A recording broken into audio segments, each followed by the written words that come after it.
شرم اور حیا نام کی کوئی شے نہیں رہی، عصمت و عفت کا کوئی حساب نہیں، کوئی ذکر ہی نہیں۔ اور گواہیاں کیا ہے؟ پریزیڈنٹ کلنٹن نے کہا تھا 2 سال پہلے یا 3 سال پہلے، وہ جو ان کی اینول سپیچ ہوتی ہے، state of the union address, اس نے کہا تھا ان قریب ہماری قوم کی اکثریت حرام زادوں پر مشتمل ہوگی۔ یہ حرام زادے کا لفظ میں نے ترجمہ کیا ہے born without any wedlock. ایک تو ہوتا ہے ایک مرد اور عورت کی شادی ہوئی ہے، نکاح ہوا ہے، پھیرے پڑے، کچھ بھی ہوا ہے، لیکن اعلانیہ طور پر وہ اب شوہر اور بیوی کی حیثیت سے ہے، تو ان کی اولاد ہو رہی ہے، جائز اولاد ہے۔ ایک بغیر شادی کی اولاد ہو رہی ہے تو یہ حرامی ہے، حرام زادے ہے۔ انہوں نے کہا کہ ہماری قوم کی اکثریت حرام زادوں پر مشتمل ہوگی۔ ہومو سیکسولیٹی، لیسبینز، گیز، اور بالکل ڈکلیئر کرتے ہیں، پادری ڈکلیئر کرتا میں گے ہوں، سینیٹر ڈکلیئر کرتا میں گے ہوں، انہیں کوئی شرم ہی نہیں، اس کے اندر کوئی حجاب نہیں، اعتراف کرنے کے اندر کہیں بھی کسی طرح کی رکاوٹ نہیں، ہچکچاہٹ ہی نہیں۔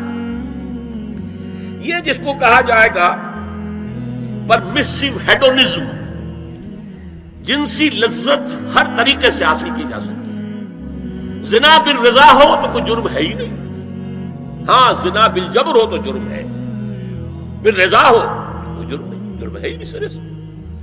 ساری اخلاقی اقدار کو اس طریقے سے انہوں نے ملیا میٹ کر دیا ہے۔ البتہ ابھی یہ تیسرا معاملہ کچھ عالم اسلام کی حد تک ابھی پورا ان کا پروگرام مکمل نہیں ہو سکا۔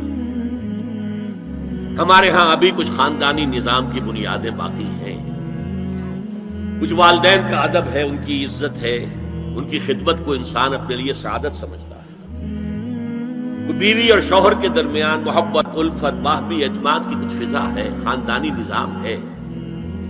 اگرچہ تیزی سے بگڑ رہا ہے نظام ہمارا، اور ہمارا ایلیٹ طبقہ اوپر کا جو ہے وہ مغرب کے طرز پر جا چکا ہے، لیکن ہماری مڈل کلاسز میں، لوور کلاسز کے اندر ابھی کچھ اقدار ہیں شرم کی، حیا کی، عصمت کی، عفت کی۔ آپ پورا زوردار طریقے پر مہم چلا رہے ہیں کہ مسلمان ممالک سے بھی یہ ساری اقدار ختم کر دی جائے۔ چنانچہ نوٹ کیجئے، قرآن مجید میں 2 جگہ پر اللہ تعالیٰ نے اہل مکہ کو وارن کیا تھا۔ اولم یروا انا ناتی الارض ننقصها من اطرافها، کیا یہ قریش دیکھ نہیں رہے کہ ہم رفتہ رفتہ ان کی طرف بڑھ رہے ہیں، چاروں طرف سے ان کے گرد ہمارا گھیرا تنگ ہوتا جا رہا ہے، ان کے گرد جو قبائل آباد ہیں وہ ہمارے حلیف بنتے جا رہے ہیں۔ یہ سورہ رات کی آیت ہے، اور اسی طرح سورہ انبیاء میں ہے، افلا یرون انا ناتی الارض ننقصها من اطرافها۔ تو اسلام گھیرا تنگ کر رہا تھا رفتہ رفتہ کفار مکہ کے گرد۔ آج یہ برعکس ہے کہ یہ مغرب اور امریکہ کی عظیم قوت کو استعمال کرتے ہوئے، سول سپریم پاور آن ارتھ، آج یہ ہمارے گرد گھیرا تنگ کرتے چلے آ رہے ہیں کہ ہمارا معاشرتی نظام بھی تلپٹ ہو جائے، درہم برہم ہو جائے، ہماری اقدار بھی ختم ہو جائیں، ہمارے ہاں بھی عورت اور مرد بالکل برابر ہونے کے مدعی ہو کر میدان میں آ جائیں، عورت مرد بن جائے، مرد عورت بن جائے، مردوں کی شادیاں ہو جائیں کہ ایک مرد شوہر اور ایک مرد بیوی، اور رجسٹر ہو جائے شادی، لیسبینز کی شادیاں ہو جائیں کہ ایک عورت شوہر، ایک عورت بیوی، اور رجسٹر ہو جائے شادی۔ یہ سارا کام ناتی الارض ننقصها من اطرافها، اس کی مثال کیا ہے کہ پہلے اس پروگرام کے تحت 1994 میں کانفرنس ہوئی قاہرہ میں، عرب ورلڈ کا وہ مرکز ہے، اس لیے کہ عربوں میں تعلیم کے اعتبار سے، ٹیکنالوجی کے اعتبار سے سب سے آگے مصری ہے، تو یہ چونکہ ان کا ثقافتی اعتبار سے امام ہے، وہاں جا کر انہوں نے ڈیرا لگایا اور ان افکار کی اور ان نظریات کا پرچار کا معاملہ کیا۔ دوسری 1 سال کے بعد کانفرنس کر دی بیجنگ میں، تاکہ ادھر سے اور ایک اور طرف سے گھیرا ڈالا جائے اور عالم اسلام کا جو یہ حصہ ہے ایشیا کا، اس کے اوپر اثر انداز ہوا جائے۔ اور اس کے بعد بیجنگ +5 کانفرنس ہوئی ہے اور یہ ہوئی ہے United Nations Assembly, United Nations Organization کی جنرل اسمبلی کے تحت، اور یہ ہوئی ہے جون سن 2000۔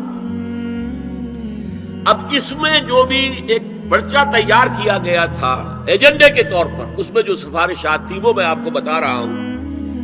امپیکٹ ایک رسالہ نکلتا ہے لندن سے، اس سے میں نے یہ چیزیں لی تھی، اور انگریزی ہی میں ہم نے ایک دفعہ بڑی تعداد میں اس کو شائع کر کے تقسیم بھی کیا تھا، لیکن اس وقت میں صرف آپ کو یہ بتا رہا ہوں کیا فیصلے تھے، کیا کرنا ہے۔ نام اس کا کیا تھا کانفرنس کا؟ Women 2000 gender equality development and peace for the 21st century. Preparatory document میں نمبر 1 ہومو سیکسولیٹی کو نارمل سیکسول اورینٹیشن قرار دیا جائے، کوئی جرم نہیں ہے۔ مرد مرد سے شہوت رانی کرے، عمل قوم لوط، یہ کوئی جرم نہیں، کوئی حرام نہیں، کوئی بری شے نہیں، نارمل اورینٹیشن ہے، یہ مزاج ہے۔ ایک شخص جو ہے عورت سے اپنی خواہش پوری کرنا چاہتا ہے، ایک مرد سے کرنا چاہتا ہے، تمہیں کیا اعتراض ہے؟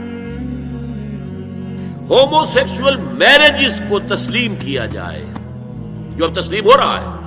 یورپ کی کئی ریاستوں میں رجسٹریشن شروع ہو چکی ہے، امریکہ کی، یورپ میں تو پہلے سے ہے، اسکینڈینیوین ملکوں میں پہلے سے موجود ہے۔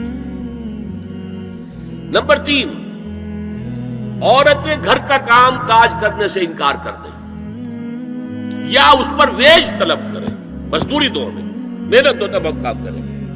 یہ چولہا جھونکنا، یہ روٹی پکانا، برتن دھونا، یہ اس کے لیے ہمیں اجرت چاہیے، لیبر۔ نمبر 4، عورتیں حمل اور وضع حمل کی جو تکلیف برداشت کریں اس پر بھی شوہر سے اجرت لیں۔ نمبر 5، اگر کسی وقت کسی عورت کی طبیعت آمادہ نہ ہو ہم بستری کے لیے اور شوہر مجبور کرے تو اسے میریٹل ریپ قرار دیا جائے، یہ زنا بالجبر ہوگا جس کی سزا دی گئی۔ شوہر اور بیوی کا معاملہ ہے، وہ بیوی کی طبیعت کسی وجہ سے آمادہ نہیں ہے اور شوہر انسسٹ کر رہا ہے تو یہ میریٹل ریپ، شادی شدہ ریپ، شادی شدہ لوگوں کے مابین زنا بالجبر شمار ہوگا۔ نمبر 6، پروسٹیٹیوشن کو ایک باعزت پیشہ مانا جائے اور ان کو پروسٹیٹیوٹس نہ کہا جائے بلکہ سیکس ورکرز، سیکسول ورکرز۔ جیسے مرد ہے وہ اپنی جسمانی قوت استعمال کر رہا ہے، وہ اب چلا رہا ہے، کسی چلا رہا ہے، یا وہ کہیں اینٹیں ڈھو رہا ہے، یا کوئی اور دماغی صحت استعمال کر رہا ہے، ڈاکٹر بیٹھا ہے اس نے لکھ رہا ہے، فیس لے رہا ہے، عورت بھی اپنے جسم کے ایک عضو کو استعمال کر رہی ہے تو وہ سیکسول ورکر ہے اور وہ پیشہ ہے اور وہ باعزت ہے، اس پر قتل کوئی قتل نہ ہو۔ 7، وراثت اور طلاق میں بالکل برابری، کوئی فرق نہیں۔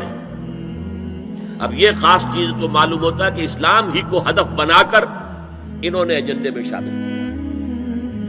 اس کا نام ہے سوشل انجینئرنگ، معاشرتی تعمیر نو۔ پرانی تعمیر، وہ جو مولانا روم نے کہا تھا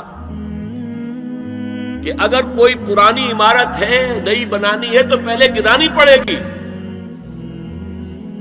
اولا تعمیر را ویرا کنند، تو پہلی تعمیر گرائیں گے تو دوسری بنے گی۔ لہذا یہ سارا سٹرکچر جو ہے سوشل، یہ ختم کر کے یہ نئی سوشل انجینئرنگ ہے جو ہمیں کرنی ہے، اور اس کا سب سے بڑا ٹارگٹ عالم اسلام ہے۔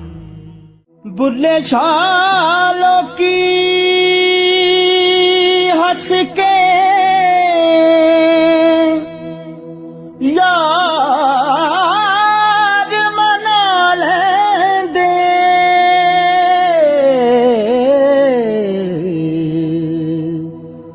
تے ساڈا رونا بھی نہ منظور ہویا، منظور ہویا۔